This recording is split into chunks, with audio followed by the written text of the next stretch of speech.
आज हम बात करने वाले हैं एक बहुत ही कॉमन समस्या के बारे में। 50 साल की एज के बाद 40 to 45% पुरुषों में ये समस्या पाई जा सकती है। मतलब ऑलमोस्ट हर दूसरे आदमी इस प्रॉब्लम से गुजरता है और 70 साल की एज आते हुए तो 80% पुरुषों में ये पाई जाती है। जी हाँ, हम बात करें प्रोस्टेट से जुड़ी समस्या, जिसे बिनाइन प्रोस्टेटिक हाइपरप्लेजिया या बीपीएच भी बोलते हैं। अगर आपने इसे इग्नोर कर दिया तो आपकी रात की नींद, दिन का कंफर्ट सभी कुछ डिस्टर्ब हो सकता है। हेलो फ्रेंड्स, मैं हूं डॉक्टर कुणाल अरोरा, एक इंटरवेंशनल रेडियोलॉजिस्ट। आज हम डिस्कस करेंगे प्रोस्टेट के एनलार्जमेंट की समस्या क्यों होती है, उसके सिम्टम्स क्या है, और सबसे इंपॉर्टेंट, वीडियो को एंड तक जरूर देखिए क्योंकि आपके लिए मैं एक latest minimally invasive treatment option भी एक्सप्लेन करूंगा। तो सबसे पहले समझते हैं कि प्रोस्टेट एनलार्जमेंट यानी बीपीएच होता क्या है। प्रोस्टेट एक छोटा ग्लैंड है जो कि ब्लैडर के नीचे की तरफ यूरेथ्रा को टोटली सराउंड करते हुए होता है। इसका काम है फ्लूइड को प्रोड्यूस करना जो आपके सीमेंट को बनाता है और स्पर्म्स को भी नरिश करता है। आमतौर पे ये ग्लैंड अखरोट जितने साइज का होता है और एज के साथ यूजुअली 50 साल के बाद ये ग्लैंड धीरे धीरे बड़ा होने लगता है। गुड न्यूज ये है कि बीपीएच कैंसर नहीं होता, लेकिन इसके सिम्टम्स काफी अनकंफर्टेबल हो सकते हैं, स्पेशली जब आपको बार बार बाथरूम जाना पड़े या आपकी नींद डिस्टर्ब हो जाए। तो अब बात करते हैं कि प्रॉब्लम होती क्यों है। सबसे बड़ा फैक्टर है हार्मोनल चेंज। जैसे जैसे एज बढ़ती है, टेस्टोस्टेरोन हार्मोन का लेवल भी कम हो जाता है। लेकिन एक हार्मोन है जिसे कि डीएचटी या फिर डाईहाइड्रोटेस्टोस्टेरोन बोलते हैं, जो बढ़ जाता है। यह हार्मोन प्रोस्टेट को एनलार्ज करता है। हार्मोन्स के अलावा कुछ हेल्थ कंडीशंस भी आपके रिस्क को बढ़ा सकते हैं, जैसे कि अगर आपको डायबिटीज है, हाई ब्लड प्रेशर है या फिर मेटाबॉलिक सिंड्रोम। क्रॉनिक इन्फ्लेमेशन भी कुछ हद तक एक रोल प्ले करता है। तो बीपीएच एक सिंपल प्रॉब्लम नहीं, काफी कॉम्प्लेक्स प्रॉब्लम है जिसके अंदर हार्मोन्स, लाइफस्टाइल दोनों ही इन्वॉल्व होते हैं। अब ये सेक्शन में हम बात करते हैं कि प्रोस्टेट ग्रंथि के बढ़ने से होने वाले सिम्टम्स के बारे में। अगर आप या आपके किसी रिलेटिव्स को सिम्टम्स है तो इसे आप इग्नोर मत कीजिए। इसमें सबसे पहले आता है इंक्रीज्ड फ्रीक्वेंसी ऑफ यूरिनेशन। मतलब आपको बार बार यूरिन जाना पड़ता है, स्पेशली रात को उठकर आपको बार बार बाथरूम जाना पड़ सकता है। इसके बाद कई पेशेंट्स में यूरिन स्टार्ट करने में प्रॉब्लम या फिर यूरिन का रुक रुक के आना हो सकता है। कई पेशेंट्स में वीक यूरिनरी स्ट्रीम या फिर धार का कमजोर होना हो सकता है।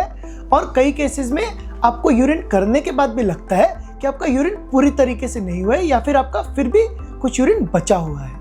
कई केसेस में आपको यूरिन की लीकेज या फिर ड्रिबलिंग की प्रॉब्लम होती है, या फिर कई केसेस में बर्निंग या दर्द भी हो सकता है यूरिन करते हुए। सभी सिम्टम्स आपके डेली लाइफ को हैम्पर करते हैं और कभी कभी तो ये सीरियस प्रॉब्लम्स जैसे कि प्रोस्टेट कैंसर या इन्फेक्शन का भी साइन हो सकते हैं। इसलिए सिम्टम्स को लाइटली मत लीजिए। अगर आपको कोई भी सिम्टम्स है तो डॉक्टर से कंसल्ट कीजिए। इसके लिए आपको डॉक्टर सोनोग्राफी की जांच करने की एडवाइस देंगे, जिसके अंदर आपको प्रोस्टेट की साइज और इससे जुड़ी जानकारी मिलेगी। साथ ही आपका ब्लड टेस्ट किया जाएगा, जिसके अंदर पीएसए लेवल्स किए जाएंगे, जिससे कैंसर के रिस्क को भी देखा जाएगा। और कुछ डाउटफुल केसेस में हमको प्रोस्टेट के लिए एमआरआई भी करने की जरूरत पड़ सकती है। तो अब बात करते हैं सॉल्यूशंस की। हर पेशेंट के लिए अप्रोच अलग हो सकता है। अर्ली केसेस में लाइफस्टाइल चेंजेस, जैसे कि यूरिन को अपना होल्ड करके ना रखें, कैफीन और अल्कोहल की मात्रा को कम करें और रात को ज़्यादा पानी पीने से परहेज करें। साथ में अपनी डाइट में सॉल्ट को कम करें और फिजिकल एक्टिविटी को बढ़ाएं या फिर एक्सरसाइजेस करें। इसके बाद है मेडिसिन, जो कि माइल्ड और मॉडरेट केसेस में हेल्प करती हैं। इसमें सबसे पहले होता है अल्फा ब्रोकर्स, जैसे कि टैम्सिलोसिन। ये ब्लैडर और प्रोस्टेट के मसल्स को रिलैक्स करते हैं, जिससे आपको यूरिन करने में हेल्प होती है। इसके बाद आती हैं दूसरी तरह की दवाएं, जैसे कि 5 अल्फा रिडक्टेज इनहिबिटर्स, फिनेस्ट्राइड या डूटास्ट्राइड। ये प्रोस्टेट साइज को धीरे धीरे कम करती हैं, डीएचटी हार्मोन की मात्रा को कम करके। अगर सिम्टम्स सीवियर हैं तो डॉक्टर्स आपको TURP मतलब transurethral resection of prostate recommend करते हैं, जिसमें प्रोस्टेट के बड़े हुए भाग को यूरेथ्रा के रास्ते से जाकर निकाल लिया जाता है। इसके अलावा कई लेजर सर्जिकल ऑप्शंस भी अवेलेबल हैं, लेकिन ये सभी सर्जिकल ऑप्शंस के अपने रिस्क हैं, जैसे कि ब्लीडिंग, इन्फेक्शन, इनकॉन्टिनेंस या फिर सेक्सुअल साइड इफेक्ट्स, जिस वजह से लोग इसे एक बुढ़ापे की बात मानकर टालते रहते हैं। दवाइयाँ सालों चलती रहती हैं, लेकिन कोई रिलीफ नहीं मिलता। सर्जरी के डर से हम अपनी बीमारी को बढ़ा लेते हैं और ट्रीटमेंट को डिले करते हैं। लेकिन आज एक सेफ मॉडर्न सॉल्यूशन अवेलेबल है, जिसे प्रोस्टेटिक आर्टरी एम्बोलाइजेशन यानी PAE बोलते हैं। ये एक latest treatment minimally invasive non surgical option है जो कि इंटरवेंशनल रेडियोलॉजिस्ट करते हैं।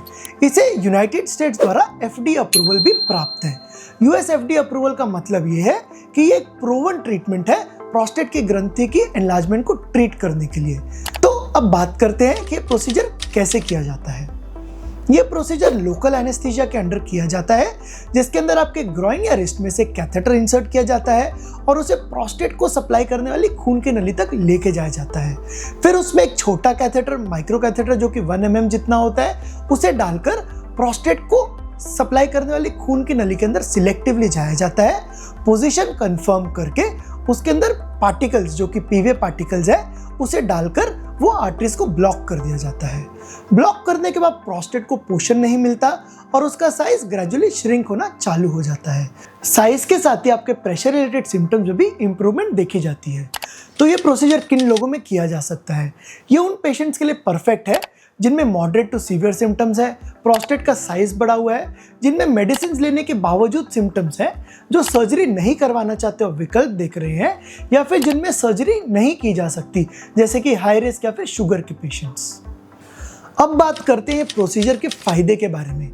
ये प्रोसीजर के अनेक फायदे हैं। जैसे सबसे पहले तो ये एक नॉन सर्जिकल प्रोसीजर है, इसमें कोई भी चीरा या टाका नहीं आता है।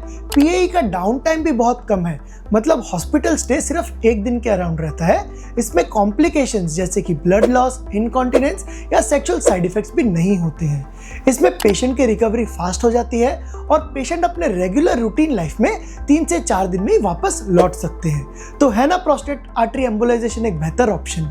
इस टॉपिक पे हम आने वाले वीडियोस में एक डिटेल वीडियो बनाने वाले हैं जिसमें आपको और भी जानकारी देंगे। तो दोस्तों, प्रोस्टेट ग्रंथि की एनलार्जमेंट एक कॉमन प्रॉब्लम है, लेकिन आज इसके सेफ और इफेक्टिव ट्रीटमेंट ऑप्शंस भी उपलब्ध हैं। अगर आपको या किसी आपके अपने को प्रोस्टेट से जुड़ी सिम्टम्स है तो डॉक्टर से कंसल्ट जरूर करें और उन्हें प्रोस्टेट आर्टरी एम्बोलाइजेशन जैसे न्यू ऑप्शंस के बारे में जरूर पूछें, क्योंकि अब ये सर्जरी की तुलना में भी इक्वली इफेक्टिव ट्रीटमेंट ऑप्शन है। अगर आपको वीडियो यूजफुल लगा हो तो आप हमारे चैनल को सब्सक्राइब करें, लाइक करें और आप किसी बुजुर्ग के साथ ये वीडियो को जरूर शेयर करें, क्योंकि क्या पता वो छुपकर अपने सिम्टम्स को इग्नोर कर रहे हो। तो अपना ख्याल रखिए, हेल्दी रहिए और हमसे जुड़े रहिए। Thank you.